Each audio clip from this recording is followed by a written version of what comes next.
You know how some companies just seem to get it right? They consistently outperform, they innovate, they just win. While so many others are just trying to tread water. So what is it that really separates the best from the rest? Is it just dumb luck, some superstar CEO, or is there something deeper going on?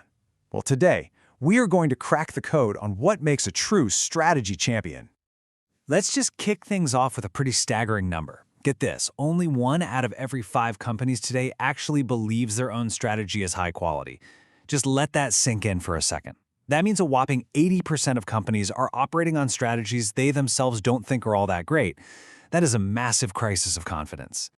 And here's the real kicker. This isn't a new problem that's getting better. It's actually getting worse, a lot worse.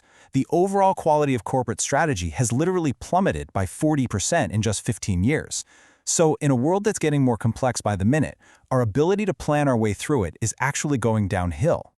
Now, at the exact same time, the stakes have gone through the roof. We are living in a winner-take-all economy. Just look at this chart. It shows the gap in economic profit. That's the real profit after all the costs are factored in, between the top-tier companies and the bottom-tier companies. And that gap, well, it has doubled in the last 2 decades. The message here is crystal clear. Getting your strategy right pays off bigger than ever, and getting it wrong is absolutely catastrophic. So, this all leads us to the big question we're tackling in this explainer. In this super high-stakes, super uncertain world, what's the secret sauce? What are these winners, these strategy champions, actually doing that's so different? To get to the bottom of this, researchers dug into the practices of over 400 different companies. They basically put the winners and the losers side by side to figure out what really truly drives strategic success. First off, who are we even talking about here? When we say strategy champions, we're not just talking about big, famous companies. We're talking about the elite of the elite. The companies that either fought their way into or managed to stay in the top 20% when it comes to economic profit. Simply put, they're the ones who win, consistently. And to break down what they do differently, we're going to use this really simple but powerful framework. Think of any strategy journey in 3 phases. First, you have to design the strategy. That's the big, brilliant idea. Then you mobilize the whole organization to get ready for it. And finally, you execute the plan on the ground. It's the essential bridge that takes you from just having a dream to actually making it happen. Okay, now we are getting to the heart of it. If you had to put your money on it, where do you think the biggest difference lies between the champs and everybody else? Is it all in the design phase? Do they just have more clever, more visionary plans? Or is it all about execution? Are they just better at rolling up their sleeves and getting stuff done? I mean, those are the 2 usual suspects, right? All right, let's see what the data says. So, the capability gap in design, the difference between the champs and the stragglers, is about 17%. Yeah, that's pretty significant. And the gap in execution, that's 14%. Also important for sure, but neither of these is the whole story. Not even close. Because here it is, the big reveal. The single biggest difference, the largest capability gap by a long shot, at a full 20%. It's not in the plan, and it's not in the final action. It's in that middle phase we so often forget about, mobilization. So what on earth is mobilization? Think of it like this.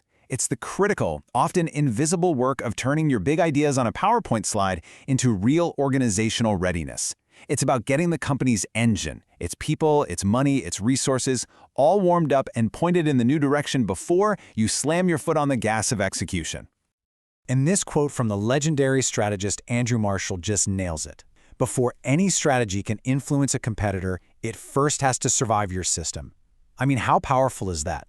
You can have the most brilliant plan in the world, but it's totally useless if your own company's bureaucracy, its old habits, and its budgets just quietly suffocate it before it ever has a chance.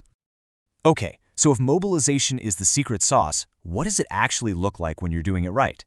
Let's get into what these winners are actually doing on that bridge to action. It really boils down to 4 key things that champions absolutely master. They don't just talk about new priorities, they actually move money and their best people over to them. They bake the strategy right into the DNA of their annual plans and budgets, so it's not just talk. They take the big fuzzy vision and break it down into concrete, bite-sized initiatives.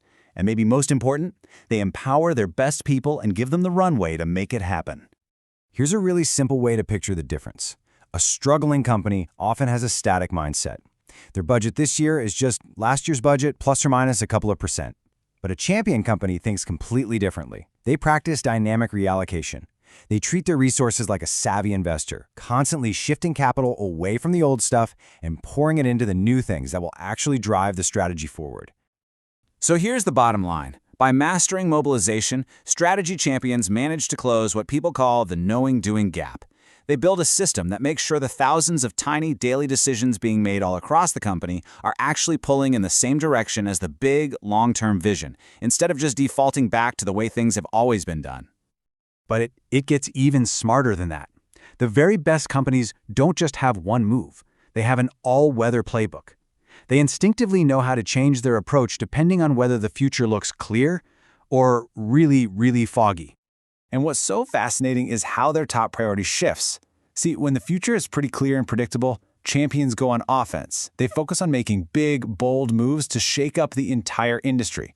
But when uncertainty is high and no one knows what's coming next, their number one move changes.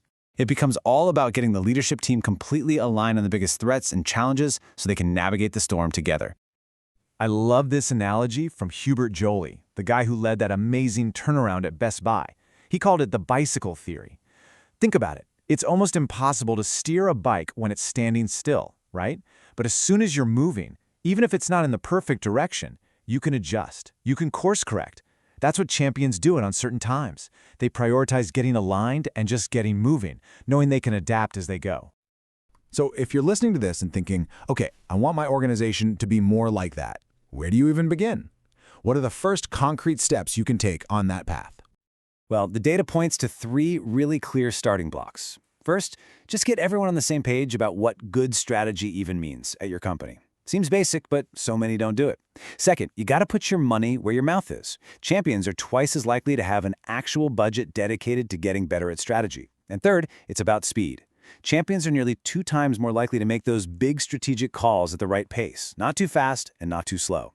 And that really leaves us with one final, challenging question for you to take back to your team. Take a hard look at your own company's strategy. Is it just a polished document, a slide deck that gets presented once and then collects dust on a server somewhere? Or is it a living, breathing bridge to action, one that is actively mobilized, funded, and woven into the fabric of how you work every single day? Because the answer to that question, well, that might just be the difference between winning and just playing the game.